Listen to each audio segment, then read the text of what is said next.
Journal du Sud-Ouest 5 août 2014. Réunion de crise ce mardi après la violente rixe qui a fait dégénérer les fêtes patronales du village ce week-end.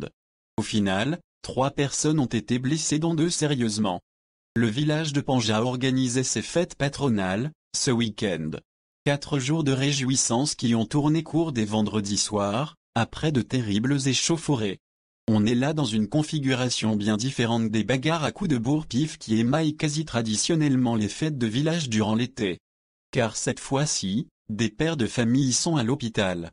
Vendredi soir, en ouverture des festivités, le comité des fêtes de Panja avait organisé, sous un chapiteau dressé sur la place du village, une paella géante suivie d'un concert, puis d'un bal. Vers 3h30 du matin, alors que la soirée s'achevait avec la sono de Cabel de Lausujan, des épouses d'une petite communauté locale de Wallis et Futuniens, se sont invitées à la fête pour danser. Nous avons vu arriver une voiture avec 3 personnes à l'avant, 3 à l'arrière et une dans le coffre jusque-là, rien que de très normal, raconte Christophe, un Panjagais qui assurait ce soir-là le service pour le compte du comité des fêtes. Mais alors que l'on commençait à rendre le chapiteau, avant de poursuivre la fête à la bodega des jeunes, autorisée jusqu'à 5 heures du matin, nous avons vu arriver une voiture avec 3 personnes à l'avant. 3 personnes à l'arrière et 2 autres dans le coffre ouvert. La voiture est allée se garer devant l'ancien Crédit Agricole de Panja puis a redémarré pour stationner non loin de la bodega où nous étions tous descendus, y compris les jeunes femmes de Wallis et Futuna.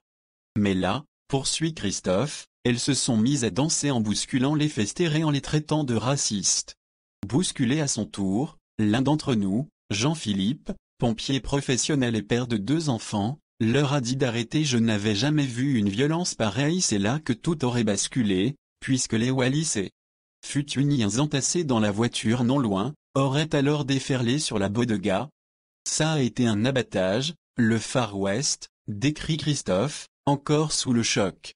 Je n'avais jamais vu une violence et une sauvagerie pareille. On s'est contenté de les repousser hors de la bodega pour en fermer les portes, assure Christophe. Mais entre-temps, Jean-Philippe est tombé à terre, terrassé par des coups de pied dans le thorax et dans la tête. Il a été transporté à l'hôpital par les pompiers. Il a une dent de devant fendue en 2 et des points de suture sous un œil. Pour Franck, le président du rugby, lui aussi père de 2 enfants, c'est encore plus grave. Il a pris des coups de pied dans la tête. Il a été évacué sur Aire-sur-la-Dour avant d'être transféré à Bordeaux où il doit se faire opérer aujourd'hui pour qu'on lui remette en place la boîte crânienne qui a été enfoncée sous les coups. Un autre d'entre nous, Philippe, est tombé en arrière, il a une fracture de la pommette, énumère Christophe, effaré. Nous n'étions pas censés être dans un coupe-gorge. J'étais avec mon épouse, nos petits cousins de 14 et 15 ans qui découvraient la fête de Panja. Il n'y avait que des pères et mères de famille de 40 ans. Nous n'étions pas censés être dans un coupe-gorge. Des plaintes devraient être déposées par les victimes et une réunion de crise est prévue ce mardi avec le maire de Nogaro et les dirigeants du club et de l'école de rugby nogarolienne où sont licenciés les agresseurs présumés. Il voulait en découdre pour Christophe et ses compagnons du comité des fêtes. Il ne fait aucun doute que ces gens étaient venus pour en découdre. Ils sont arrivés en tennis et ça, ce n'est pas neutre, car d'habitude, ils sont toujours en tongs. Beaucoup de parents veulent enlever leurs enfants de l'école de rugby de Nogaro et n'envisagent pas de laisser leur progéniture dans un club où une dizaine de personnes sèment la terreur et apportent la violence dans nos villages. Il y a une vingtaine d'années, le village de Panja a fait venir, via Jacques Fourou, 4 Wallis et Futuniens pour intégrer l'équipe de rugby locale.